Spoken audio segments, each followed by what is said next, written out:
And I will try to keep track, but I have my colleague Cindy Moon here with me, and she's going to start letting folks in that come in after the fact.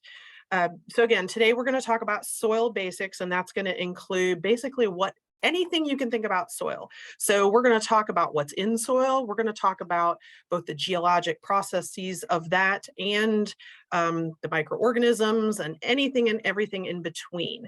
So there's a lot of material to cover. And at the very end, we'll talk about how do we interpret a soil test that you would get back from us. So we always tell folks, you should get a soil test, a fertility soil test, so you can see what nutrients your soil's lacking in, so that you can make sure that your plants get what they need. And this should tell you everything you have ever wanted to know about soil. So I'm going to do a screen share here. Let me find my presentation. And so hopefully everybody can see my presentation. Okay, so do you all see that? Give me thumbs up on the side here if you can. Cindy, we see it? Yes. Yes, I see it. Perfect. Okay, cool. All right, so what we'll do is we are going to talk about soil, and as I get through, if you have a question about something specific, go ahead and put that in the chat box.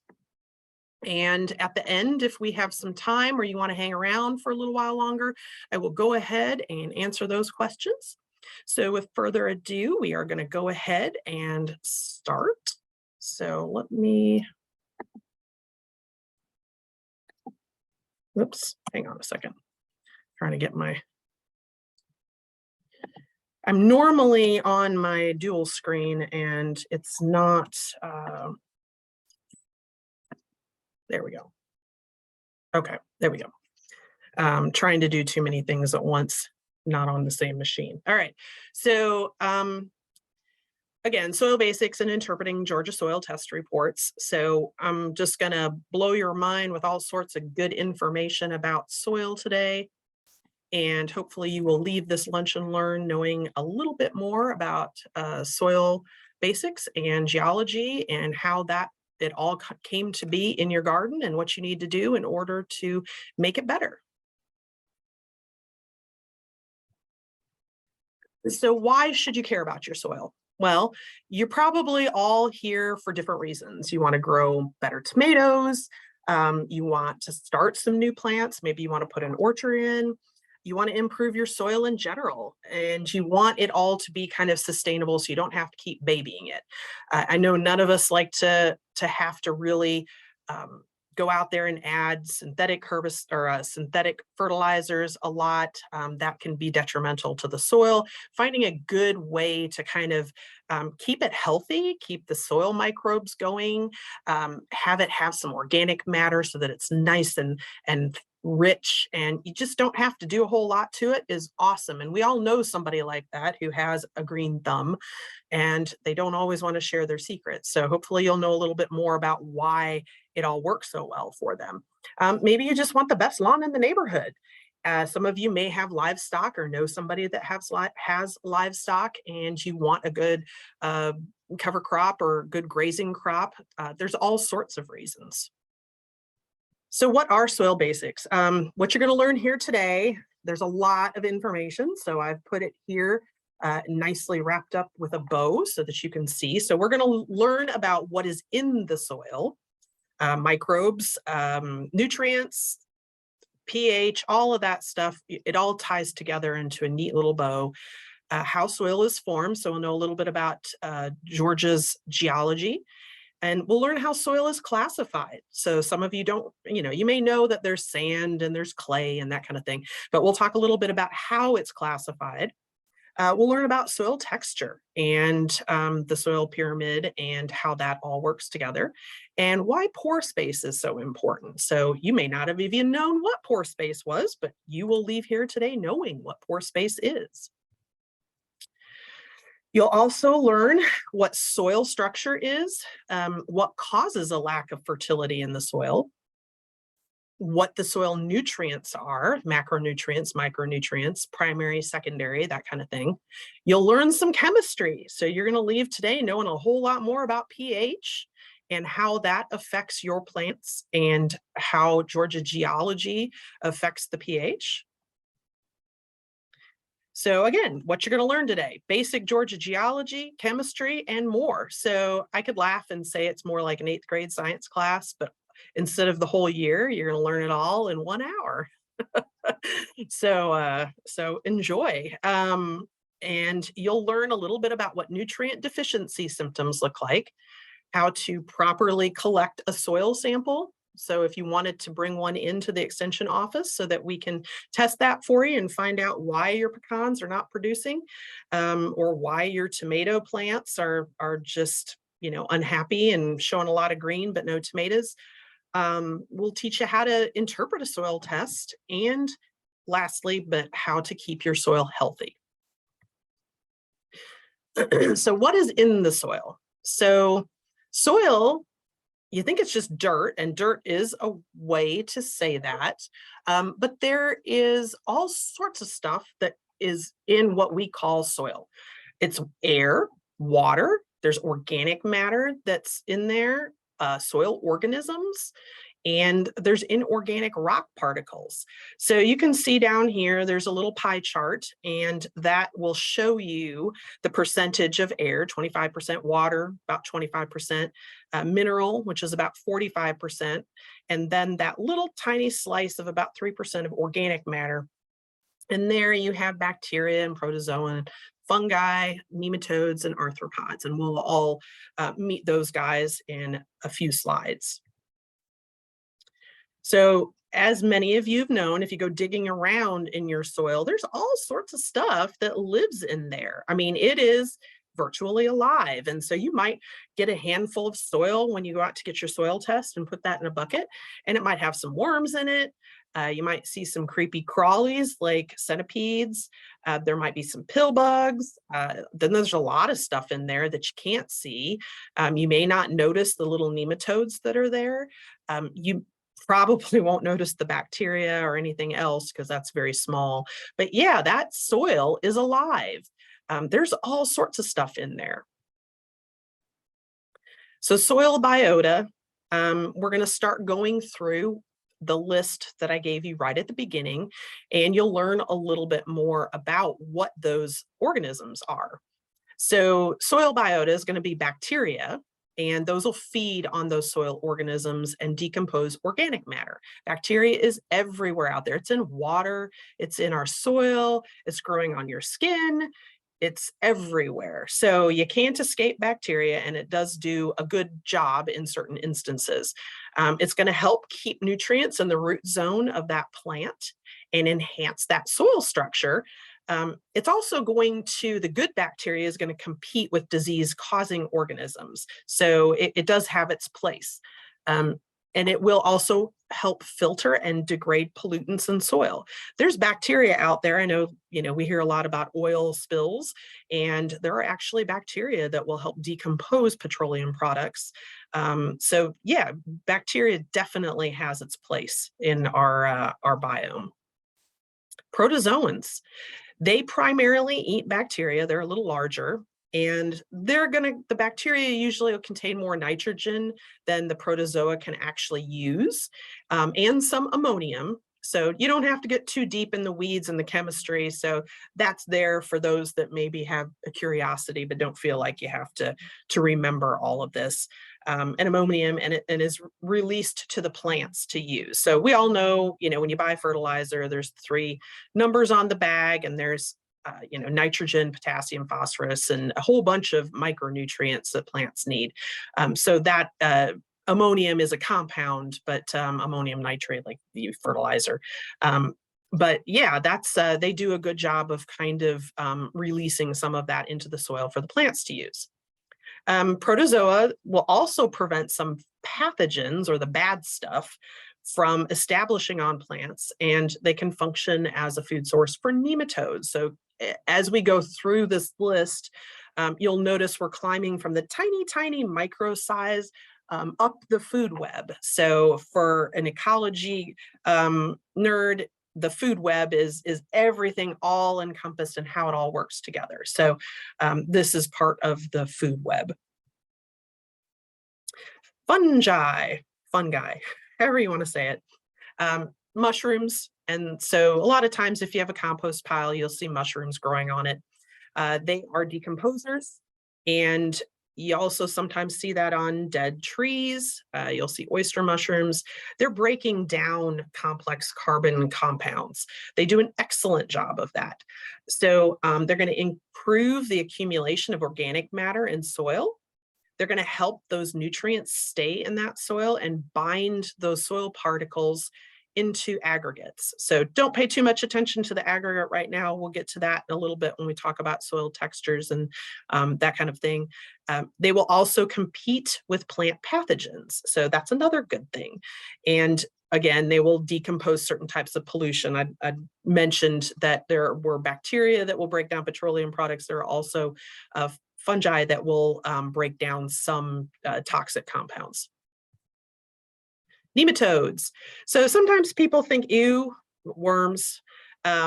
These are really tiny little worms, and sometimes you hear about them and they're not the good kind of nematodes, but there are plenty of good types of nematodes out there, and they are just part of that biome. Most species are going to be beneficial, and they're going to feed on bacteria and fungi and other nematodes. There are some, like root knot nematodes, that can cause harm by feeding on plant roots. We do have problems with those in peanuts. So if you're a farmer or know somebody who farms, there are detrimental nematodes, and they do have to do a lot to try to keep those from decimating the crop. But nematodes distribute bacteria and fungi through the soil as they move around. And predatory nematodes can also consume root-feeding nematodes, or they can prevent their access to the roots. So, same reason why you might take a probiotic to keep the biome in your stomach healthier so that you don't get sick, because a lot of germs find their way into your system through your stomach. So here too, the predatory nematodes will kind of clean up some of those bad nematodes so that they don't become a problem in the root system and hurt your plants. Arthropods.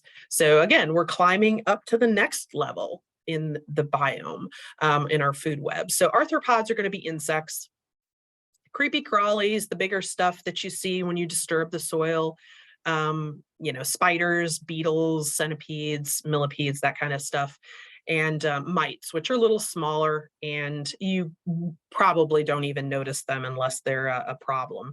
But they improve soil quality by creating structure to that soil. They'll burrow through, they'll deposit fecal pellets, which then give back to the soil quality. They're also good at controlling disease-causing organisms, and they stimulate microbial activity. So if you go back down the line with the bacteria and the fungi and that kind of thing, they can stimulate microbial activity. As they're releasing the fecal pellets, the bacteria start to break that down. So that's a good thing. And they also enhance decomposition because they're shredders. A lot of them are shredders. So they're going to shred up that organic matter, that leaf litter that falls from the trees. And, you notice, oh, look at all these light leaves in the fall. What am I going to do with these? Instead of bagging them up, go ahead and if you've got a wooded area, just kind of rake the leaves into that area. You will notice by spring or even by summer that the leaf litter that's there is not even a fraction of what it was in the fall. And that's because you've got these guys that are in there working on shredding that organic matter and then mixing it into the soil.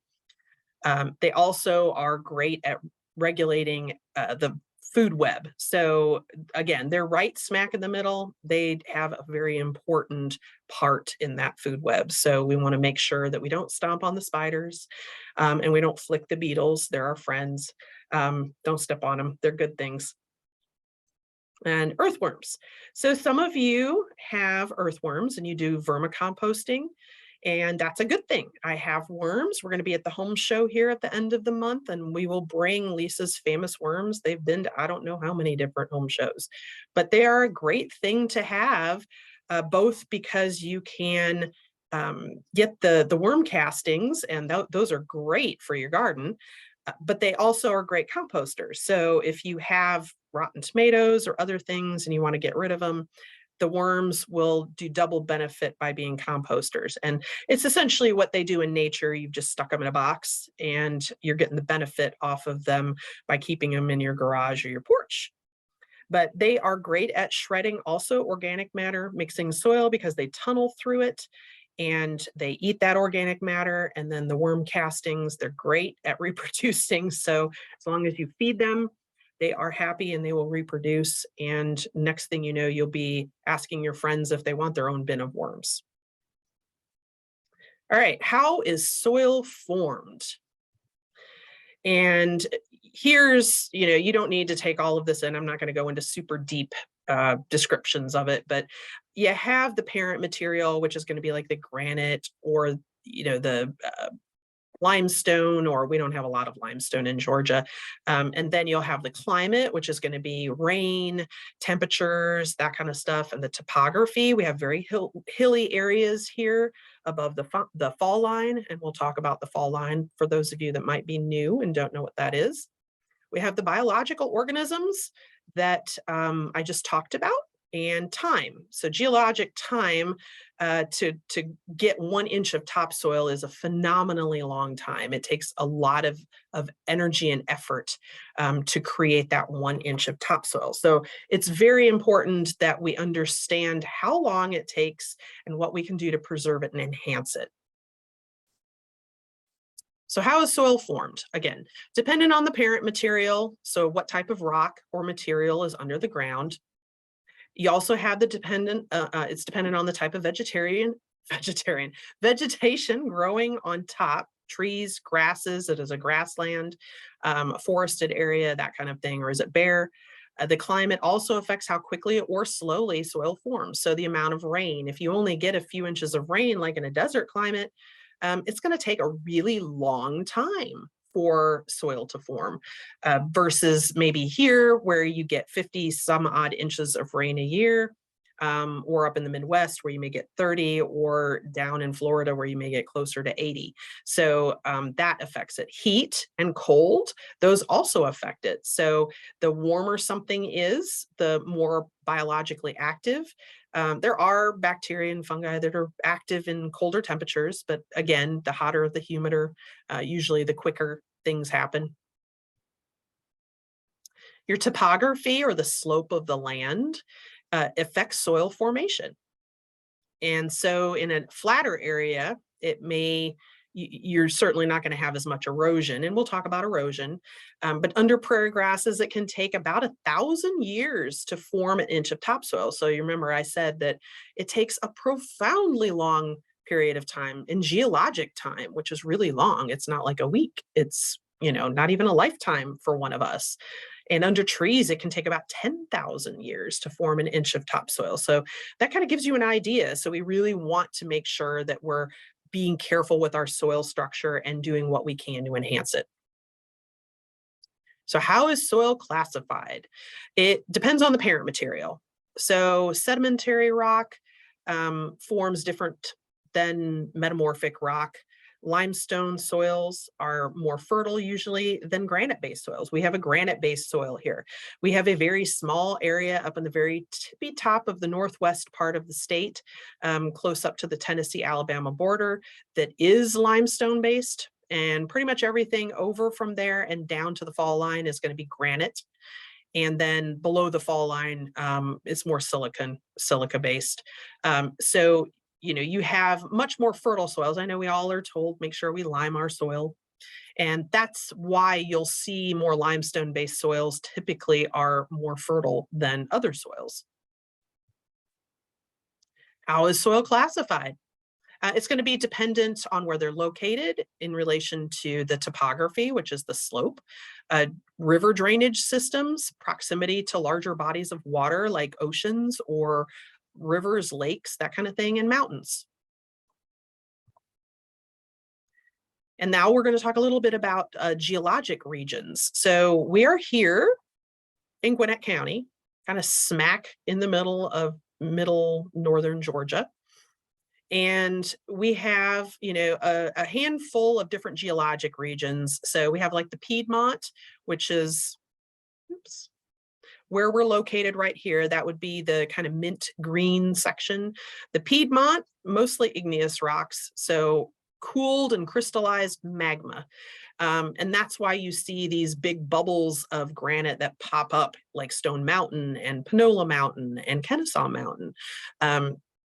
There's just lots of metamorphic rocks with high temperatures and pressures. And as that soil erodes over time, those big blobs of hardened magma pop up on the surface because they have a lot less pressure on them. So just for kind of grins and giggles, Elberton area has a lot of granite quarries. And then there's also pink granite up there in the far almost corner of the northwestern part of the state. And that's just shows you kind of the different geologic type processes and how you can get different colors. There's the Blue Ridge version, mostly igneous rocks, metamorphic rocks are twisted and pushed upwards. There's Ridge and Valley, which that's going to be over in the northwestern part where I said there's more limestone. There's a fault line actually that runs up there from Alabama to Pennsylvania. So if you just more grins and giggles, if you ever feel a earthquake, that large formation of rock, you may feel an earthquake that happens in North Carolina that's only a 4.2, but that's because those waves actually travel through that rock. It's like a continuous, long and, just contiguous section of that geology, and it transfers sound waves very well. So, that's why you would feel it when it's so far away. It's a different type of earthquake than what you would feel out in California. I'll just put it there without getting too much, into the weeds of it. Ridge and Valley, again, you're going to have a lot more fossils in this area. So if you want to go fossil hunting and that's a thing, there is a lot more opportunity up there. I can tell you, you'll find a lot more plants. You can go jump on YouTube and there's all sorts of videos that'll show you that kind of stuff. It's really cool. And let's see here. Southwest Appalachian Plateau. So let's see, over there very far on the Alabama border. And then again, more fossils there. Southeastern Plains and Coastal Plain. So here, let's see, you're going to have this little squiggly line, that's the fall line. There is a strong demarcation between the Piedmont and the Coastal Plain, and it kind of drops off. So you'll have actually a lot of waterfalls and other things in this area. It's kind of cool. This was back in the Mesozoic area, and it was the shoreline for the Atlantic Ocean. So lots of interesting trivia that you're getting. And, so that's kind of just a good basic intro to the state of Georgia and the geologic regions here. So how's soil classified? It's going to be major river drainage systems of Georgia. So we are in the Chattahoochee. That's where Gwinnett County, Gwinnett County has multiple river systems. So here's the big picture. So you can see the Chattahoochee. You can see the perimeter as it goes around where Atlanta is. Here's where we are. So we're Gwinnett County. And then this gives you an idea of the river systems that we are part of. So we're part of the Chattahoochee, we are part of the Ocmulgee, and we are part of the Oconee. And those are all the different river systems that are going to drain. So if you see a stream in one of those areas, it is going to drain off into that big river system. So it's kind of interesting and neat that Gwinnett County has 3 separate river systems or drainage systems. So here's a soil horizon, and I won't spend a ton of time on here, but you can see what makes up the different parts of a soil horizon. So you have the O horizon, which is organic leaf litter, all that other good stuff up there that the shredders like to shred. And then you have the A horizon, which is topsoil, and E horizon, which is kind of the leachate or an alluviated soil. and then going on down subsoil, which is usually really kind of getting really rocky. The C, that's weathered parent material. So basically just kind of rock. It's not anything you can really plant in. And the R, which is just straight up rock. And we want that top O horizon and A horizon. Unfortunately, in Georgia, we are not blessed with a very large A horizon. So we constantly are dealing with having to add in more organic matter and to really help our soils, the texture of our soil. Sometimes if you're in a recently completed subdivision, the developers, some of them are great. They'll scrape off that top A layer and O horizon, and they'll bank it, and then they'll come back and lay it down on the lots, and then they'll lay the sod on it. And some of them are not as great, and they will sell that and then put that sod directly back on that E or B horizon, which obviously is not what you want your plants growing in. And then people wonder, why is my sod dying after only a week of no rain? And that's generally why. So, you kind of have to get an idea of what's going on under your plants and know that that A and O are very important. Soil texture, the relationship between sand, silt, and clay. They're very interrelated with soil fertility and quality. So they're also associated with soil porosity, which means how fast water drains and which regulates the soil's ability to hold water, gases or oxygen and water movement. So you can see here that we have a photo of sand, and you can see the sand particles, very irregular, rather large. You can see that just without a microscope. And then you can see silt, which silt is typically what will run off of an area of erosion or into a stream bed. If you see like Mississippi River down in the Gulf, there's that big delta fan of silt that's been carried down the river and deposited there. It's very rich material.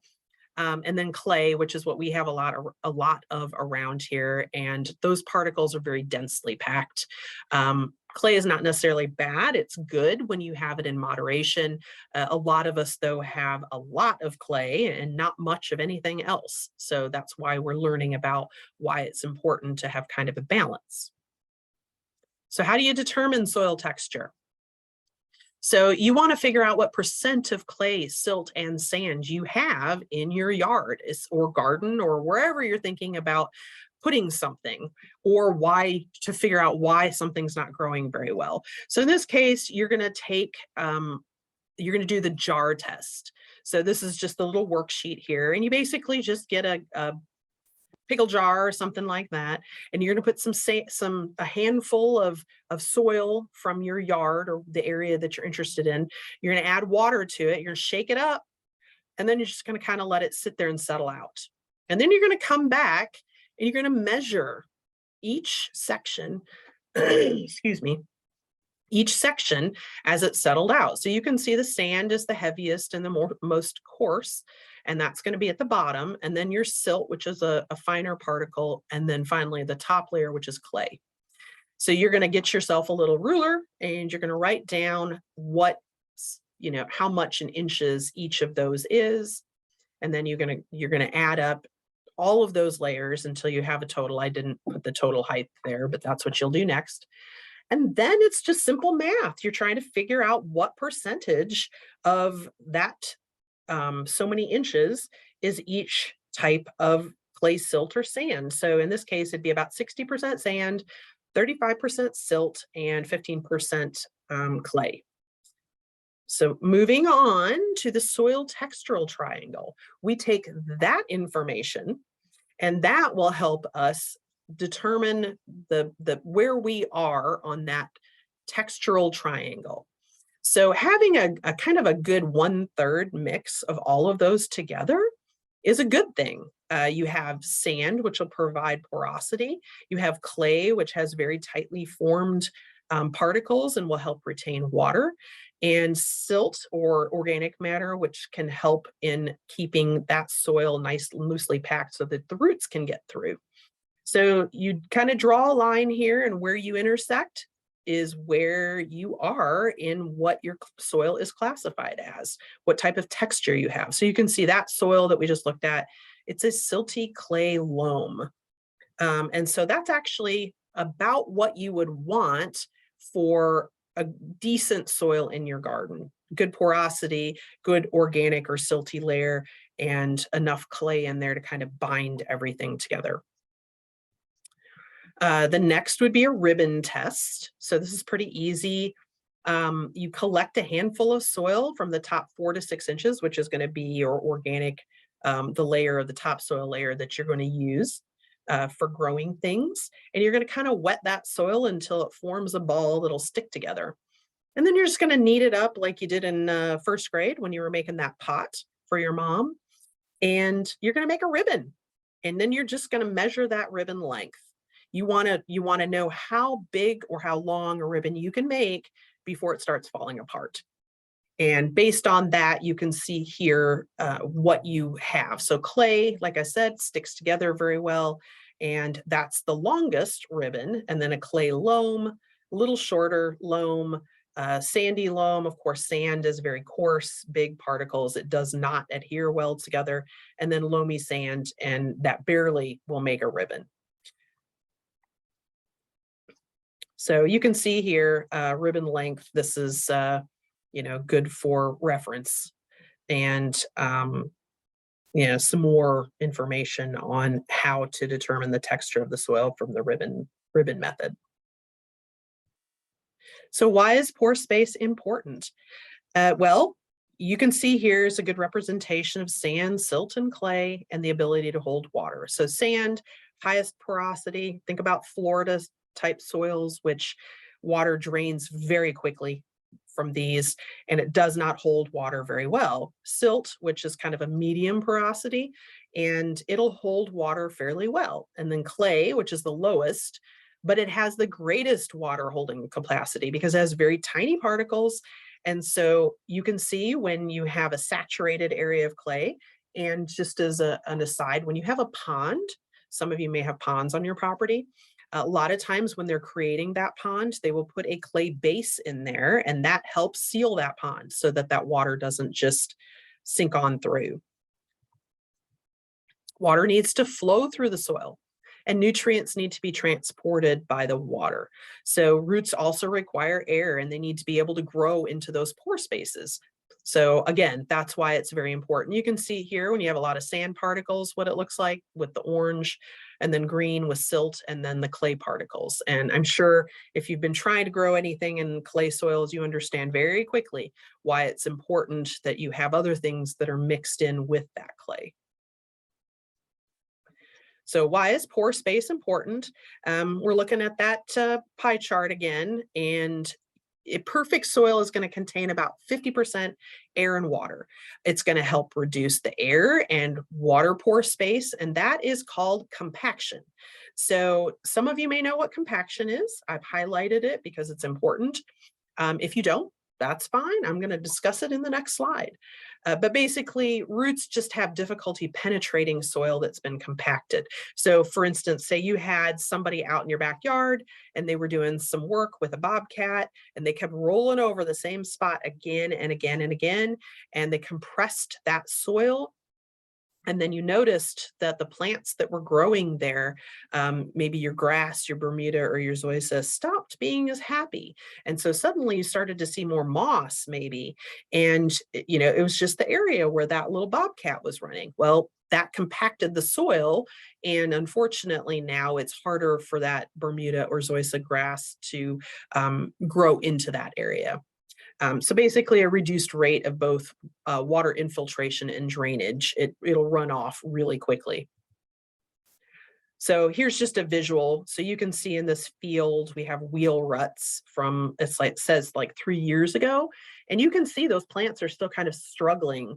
They're not able to really get a great root system in there because of that. And you can see on the left, that's not compacted. So you have decent pore space in there, and air and water is kind of a good mix, and that's how it should be. And then on the right, that's compacted. So you have way more water in there because that water, the whole soil system has just been compacted. And so there's less space in there. It's not as fluffy, if you want to think of it that way, because it's been pushed down or smushed. Oops, forgot a little bit more. So I will make a point here to talk about erosion. We're going to have a little bit more on erosion in a few slides. We're in a really hilly area, and so most people are going to have some of that going on in their yards. Know that after about 20 years, 10 to 20 years, because of the rain and the fierceness of the rain that we get, so we may get 2 to 5 inches in several hours, it'll run, you get erosion or you'll get runoff, and that topsoil will just flow down that hill. So after you run your lawnmower over your lawn for so many years, you do need to go back and refresh that periodically. Pour aeration is a great thing. That helps with the root system and kind of adding the ability of that to get the oxygen to get down to the roots. And also coming back in and top dressing with a good compost on top of your lawn will help add back some of that organic matter and soil that you've lost over the years. So in a flat area, it's less of an issue, but in a hilly area that we're dealing with here in Middle Georgia, it is a problem. So make sure that if for your lawns and you're probably not, it's not less of an issue in your garden, but core aeration is a good thing. All right, and this is just so you can kind of see. So here is an area where they've gone into a non-compacted part of the earth or this embankment. So you can see the root growth, and it's unrestricted. The roots are able to grow feet down into that soil. Whereas if you have a compacted area of soil, maybe the developer ran a bunch of heavy machinery over your yard. They didn't go in and try to do anything. They just put some tiny little 1-gallon landscape, foundation plantings in there, and they haven't grown much, and that might be why. So we can help you unravel some of those mysteries. So if you're having problems, feel free to reach out to us with some pictures and we can talk about it and come up with some solutions. So soil structure is the way that soil particles are arranged together. And the particles in sandy soils are going to kind of be independent of each other. Again, they're really big. And in fine textured soils, they're going to be arranged in a really definite manner and they form stable aggregates. So again, a highlighted word. And aggregates are going to be granular, so kind of like sand, and then prismatic, blocky, and platy in how they make up. So when you pick up a handful of soil and it kind of breaks apart into little pieces, you're looking at soil aggregates. So each aggregate is going to be made up of these soil particles, and they're held together by the attraction of the soil particles and the binding of whatever organic matter is in between those particles.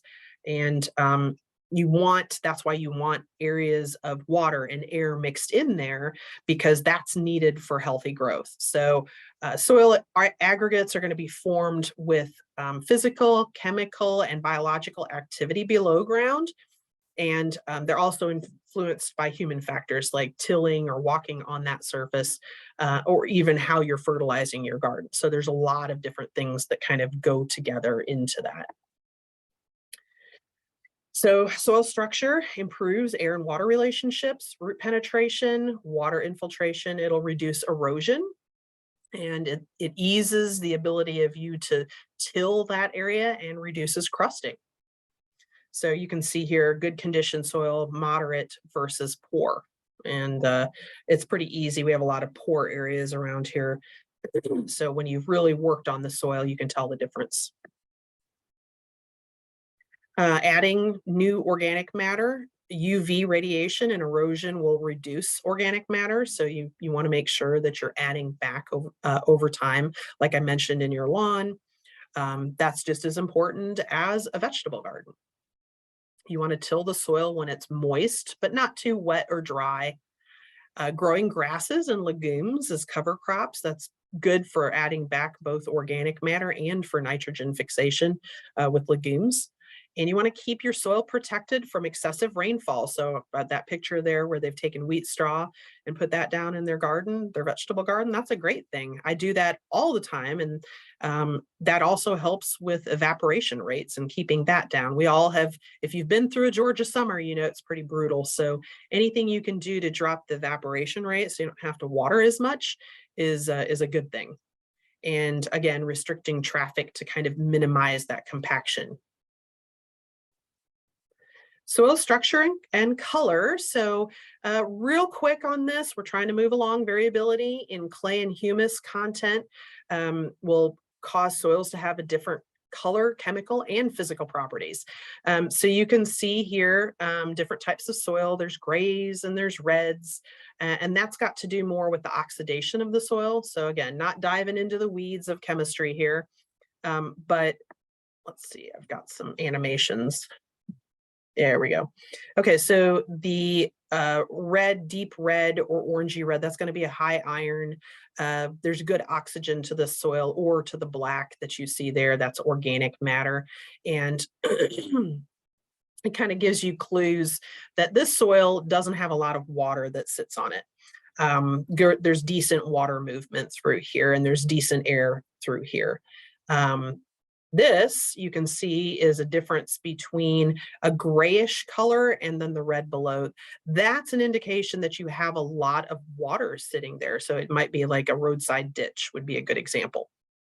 And that clay up on the top layer has actually gone through an oxygen reduction cycle in chemistry, and it's physically changed its properties. You can also find that at the bottom of a pond because, again, it's been inundated for a really long time. And then you have this is just a really good indication that it's been, this area has been inundated for a really long time or saturated. So this might be a wetland area. Erosion, different types of erosion. So bare soil erosion, if you don't do anything, it's going to be carried away by wind and water. Exposed tree roots, these are all indicators, obviously, that soil's being moved. Muddy runoff, if you look at some of the urban streams around here after a rain. Silt dams, you can see this on a lot of construction sites. I mean, I see it all the time, makes me really mad. They're not doing what they should be to make sure that soil stays put.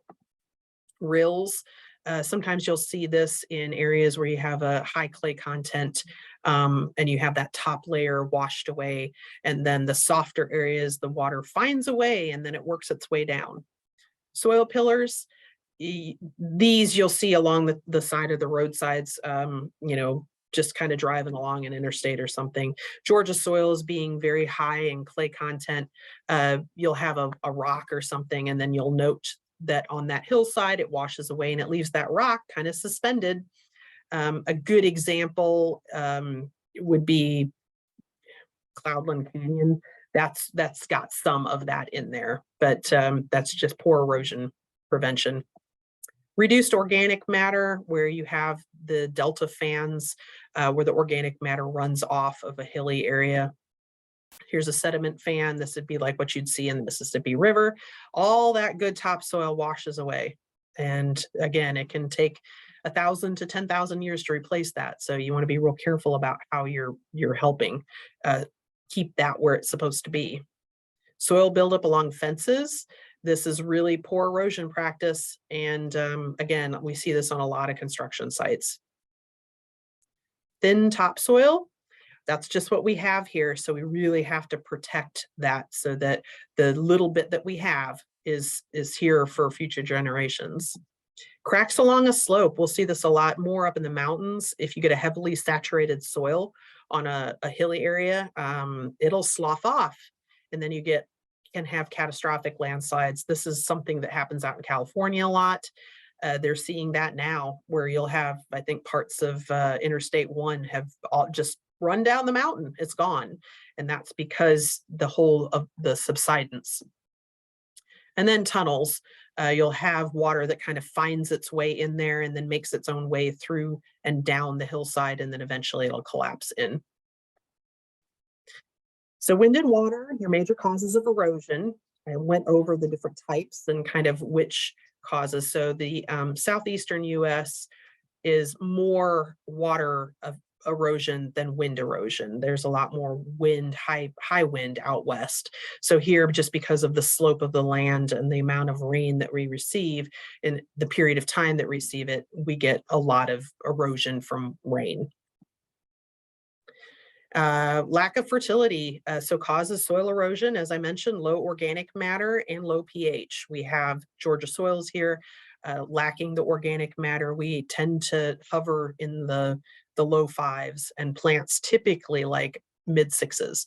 So it's a general problem, and that's why we're asking folks in these reports to adjust their soils. So here's an example. Here's your soil pillar, like I said.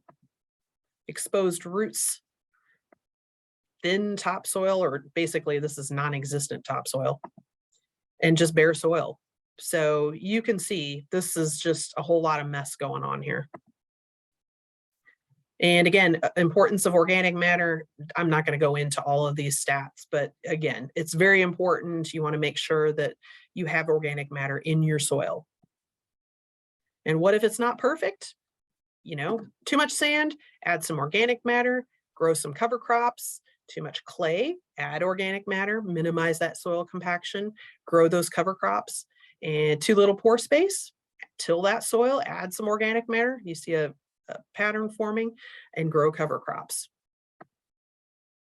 Soil nutrients, heading down, we're trying to wrap this up. We're in the final 15 minutes.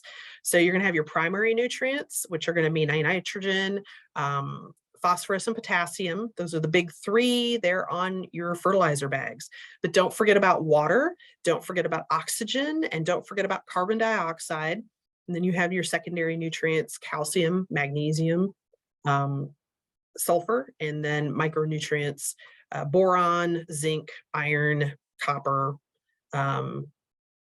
Well, that shouldn't be Mg, should be manganese, molybdenum, and Cl, chlorine. You have to remember all of that chemistry. So what do these numbers mean? 10, 20, 20. So that's going to be what by dry weight is in that bag. So 20% nitrogen, 10% phosphorus, 20% potassium. And nitrogen, that goes to the shoots. So that's going to be the green stuff that your plant puts out. And that's important. So you'll note when you have your lawn fertilized, that first number is generally pretty high. And it may be something like, 4200. And that's because they're trying to green your lawn up and make it look pretty. Phosphorus is 10% roots, the root system. And excuse me, it also conveys the energy through the plant. And the potassium, that's going to be your fruits, fruit production, size, and it also helps plant metabolism. Well, what about the other 50%? That's all inert ingredients, meaning it's not an active ingredient. So you have both active and inert. So it's kind of a filler, if you will. So not going to go too deep in here. These are really good reference slides. So symptoms of a nutrient deficiency. This is a nice little handy chart, and I will post this on our Metro Master Gardener YouTube account. So feel free to go over there if you would like, or just take a screenshot of this if you want to keep this. It's also available on the internet, and you can see all the different types of deficiencies and what it looks like in a plant. So that's if you like to look at words. If you like to look at infographics, here you go.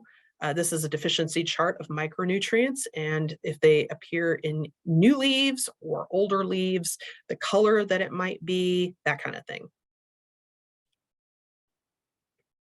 And these are common deficiencies. So common nitrogen deficiency, that's going to be yellowish green. Again, these are good reference slides. I'm just going to kind of move along. And phosphorus, you're going to see some of a reddish green or reddish purple on the edge. Potassium, that's going to be kind of a scorched look. Chlorosis, which is that yellowing of the margin areas. Iron, general yellowing of the leaf, calcium.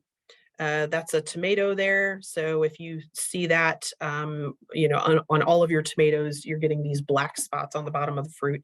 It's probably because of a calcium deficiency, blossom end rot. Okay, pH. And pH is a term used to describe hydrogen ions. And so most of us being familiar from high school science, you've got a scale of 1 to 14. It's logarithmic. 7 is neutral, and logarithmic meaning that as you get higher or lower, you're increasing exponentially. So most plants are going to be happy in the 6.5 range, give or take 6.5.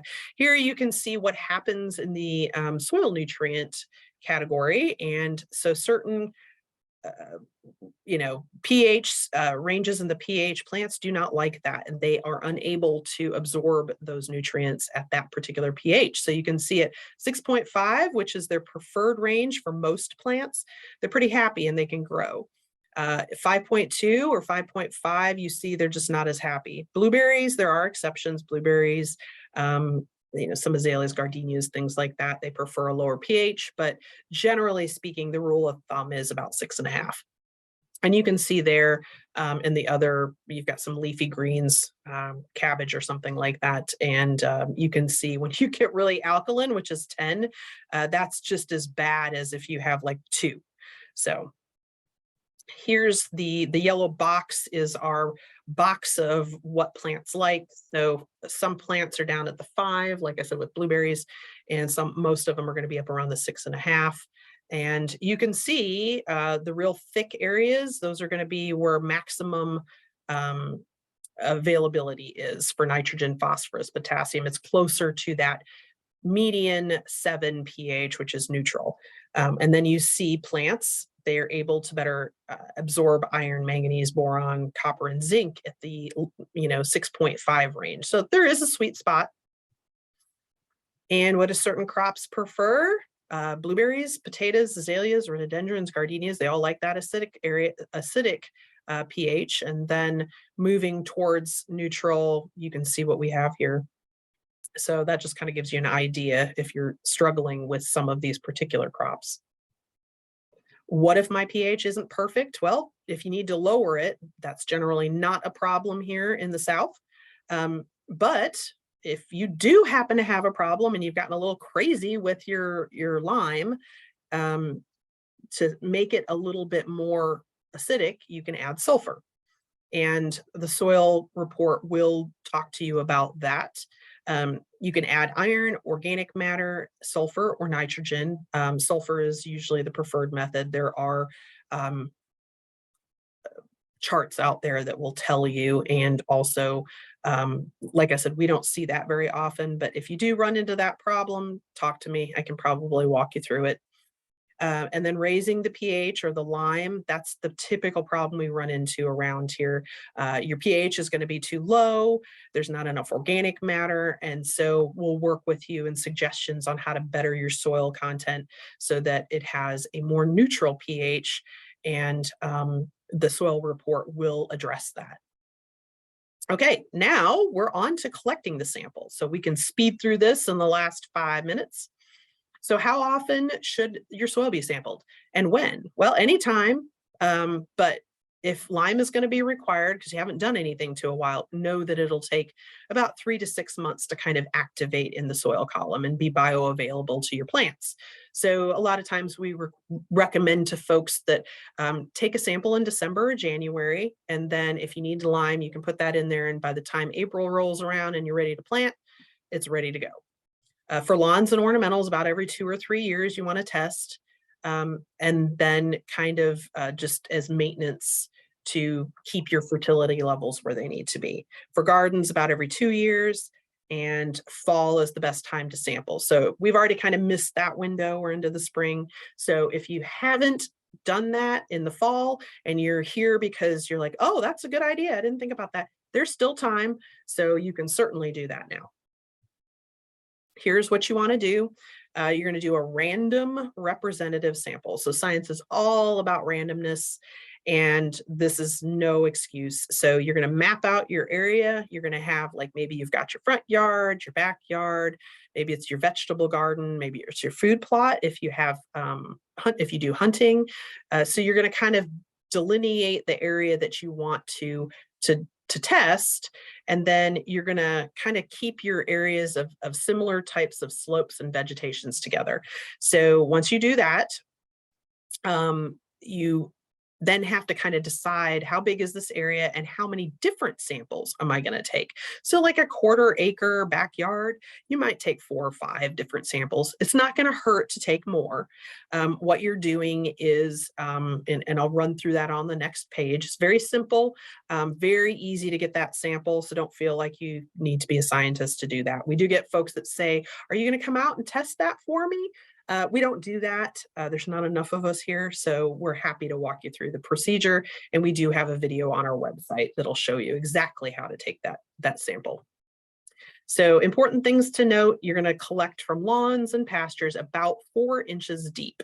Okay, so that means you're going to have to push that top layer of sod aside, and you're going to collect from below the root zone. You're going to collect in gardens and crops about 6 inches deep, or as deep as you till. You're going to take samples around the drip line of trees and use clean tools, and plastic buckets work best. You're going to clear the thatch from the soil. So you want to get down to the soil.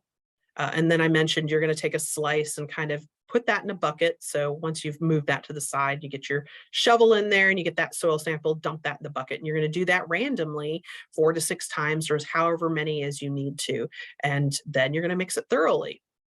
You're going to put it in a bag. So you can come to us with about 2 cups, 1.5 to 2 cups of soil in a plastic bag, and then we'll transfer it here to the soil bag after we get all the information on it. That will run you, gosh, what is it now? $8? I think it's $8. And you basically name it whatever you want. It could be food plot number 1, it can be backyard. That's just something so that you know what it is. And we provide you the crop code, which is how the lab will put down on your sample report the recommendations they have for that particular plant type. And then you have an email address, and then it takes about up to 2 weeks. We usually just tell people 2 weeks. If it comes earlier, that's great, but don't expect it to come earlier. And as we move into spring, it gets really heavy. They get a lot more samples, so it can take longer. And how do we interpret? Okay, soil tests important for growers making decisions to maximize production. You're not, big time monoculture farmers in the southern part of the state, but this goes for you guys too. And you need to know how to interpret these. So the soil samples are either sent to the Feed and Environmental Lab or the Soil Plant and Water Lab out in Athens. So we can get those results sent to you either through mail or email. And this is what it's going to look like. So you'll see the soil test report. You get the ID, the results, and the recommendations down at the bottom. That crop code we helped you select, it's just a code for whatever type of plant you have growing on that property. And the lab looks at that and then pulls the recommendations based on whatever it is you're growing. So this is also something interesting. They're continually trying to tweak this, and this is a fertilizer calculator. So if there's a recommendation for fertilizer and you can't find whatever it is that they're asking, then you can go here and you can put in what you do have, and it will calculate out how much you need based on whatever your recommendations were. So that's a very handy thing to know. It's kind of innocuous. It's just sitting there. Not everybody knows it's there, but now you do. So use it. And sample ID, this is going to be your information, the lab information, and the county information. So make sure all your information is correct and that that email address is legible on your soil bag so that we know how to get a hold of you. Also make sure that you have the correct crop code. You can put in up to 5. So if you have a vegetable garden, you can do up to 5 different vegetables, ornamentals, other things like that. And that's where you're going to see that there. So here's just a centipede lawn. Primary nutrients, secondary nutrients. So this line indicates nutrient levels. Above it, too much. Below it, not enough. Very easy, very simple. And you can see that if you're above it, usually you're not going to have any recommendations, or there'll be moderate recommendations for maintenance. Below it, they're going to give you recommendations on how to correct that to bring it up to that line so that your plants will be happy. Again, your 3 classifications: primary, secondary, and macronutrients. We do not check for nitrogen. Nitrogen is highly variable in the environment and can change on a daily basis. So that is not something that the lab will check for. So you'll notice you've got phosphorus and potassium. Those are macro, the largest group or primary nutrients. And then you have calcium, magnesium, secondary, and then zinc, which is needed in very minuscule levels, micro. And then of course, over on the right, you have pH. This one's 6.1, so it's just a smidge above, and that's fine. You don't have to add any lime. So here again, pH levels are important. Crops like to be around 6, no higher than 7. There are a few cherries. They prefer a higher, more basic pH. Sometimes you can also change the color of your hydrangeas, some of your different species of hydrangeas based on the pH. So you'll see that kind of in some areas that have more limestone base. But the optimal pH is going to be 5.4 to 6.8. Lime buffer capacity. We're over time, so I'm going to just kind of breeze through here. You can kind of see this basically just kind of, the amount of soil acidity that has to be neutralized to raise the pH by. So if you want more information, you can reach out to me on that. Here tends to be fairly low, less lime. The lower the lime buffer capacity, the less lime is needed to lower that pH. And here's a good chart. So that's a good reference to have. And nitrogen, there's not really, like I said, a test that's been done. Tends to leach out pretty quickly in sandy soils when rainfall is higher. And it's mostly stored in organic matter. So again, if you have a high organic matter, type of vegetable garden or lawn, you're going to have better nitrogen. And some crops like pecans, you can see here there's an additional bar with more specific nutrients added. Recommended amounts of phosphorus and potassium per acre are indicated. It's always going to be in a per acre. You can use a ratio system to figure out if you know what acreage you have in your house or square footage in your backyard.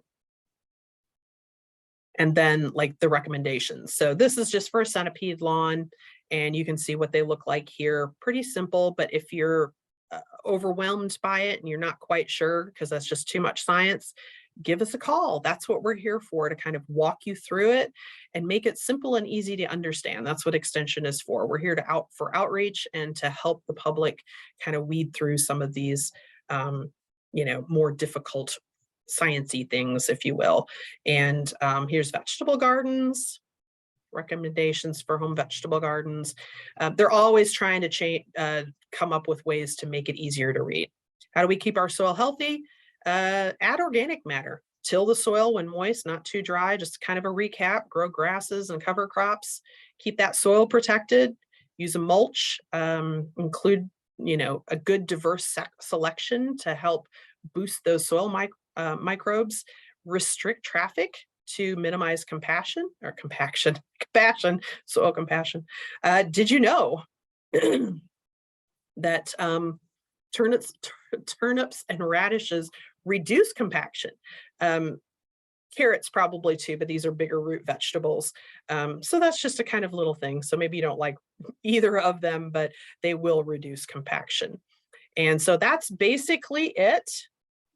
If you have any questions, you certainly found us to sign up here. So you know where to, okay, hang on, I'm gonna stop sharing. So that's basically it. So I know I'm a little over 5 minutes over. I had to do a total rewrite on that one. So if we have any quick questions, at this point, it's probably, you can either type it in the chat, or you can just go ahead and unmute yourself and ask. Or if you got to run, grab my email And I'll put that in here. Oops. Quick question. You said there was this would be posted on the website along with the slides. I post this on a YouTube channel called Metro Master Gardener. That was it. Thank you. Anybody else have any questions? Yeah, what's the most efficient way to make a clay soil more porous? What's the quickest way to get there? So, if you're dealing with a, highly compacted clay, or adding organic matter, so some type of compost, adding a little bit of like builder's sand in with that and kind of tilling that all together, that's really going to help loosen up that heavily compacted clay. Kind of ideally, like a third of each component is good. That's ideal. Are we going to get that? Yeah, maybe not. That's a lot of work. I've done that. But certainly adding in some type of organic matter or compost, be careful on your sourcing of compost and what you're going to use it for. If you're using it in a vegetable garden, make sure it is an approved area, seller of compost, and wherever they're getting it, they are not using some of the newer herbicides that are out there. Grazon, picloram is the active ingredient. Aminochloride, that's another one. There are several of them that are growth regulators in plants. And so farmers have latched onto those because they can put their animals right back out there and it doesn't affect the animal at all. It's only a growth regulator on plants. But a lot of vegetable plants for your garden are very sensitive down to parts per billion. And we look at pesticides and their persistence in the environment, or how long they last before they break down. And a lot of them are UV sensitive, meaning sunlight will break down those pesticides rather quickly, like Roundup, less than a month, around a month, and it's basically gone. So you don't have to worry about it. But some of these newer types of brush killers in pastures are often used. They have a 2 to up to 3 to 6 year persistence in the soil because they're UV stable. So to be very careful when you're purchasing or getting compost from like a horse farm or a dairy or cattle farm or goats, or be very careful that it's very well rotted. So if you're getting it from a horse farm and they use Grazon, which is really popular now, make sure that has been sitting by itself for like 3 or 4 years before you think about using it in a vegetable garden where you're growing tomatoes or peppers or something like that. Thank you. Anything else?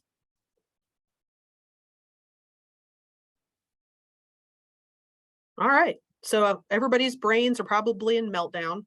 But I thank you all for coming and learning all sorts of good stuff about Georgia soils and how to better them, a little bit about erosion, how to be a better soil steward, if you will, and how that all factors into what you want to do with your goals with your property. And coming and learning a little bit about that, how to read that Georgia soil report. And again, if you have any questions at all about your soil report, we are here to walk you through it. They come in the email usually. They'll be a lot of times lost in the spam filter. So make sure you check there. But if you don't get it, just give us a call. We'll resend it to you. And we can also request, by special request, we can mail that as well.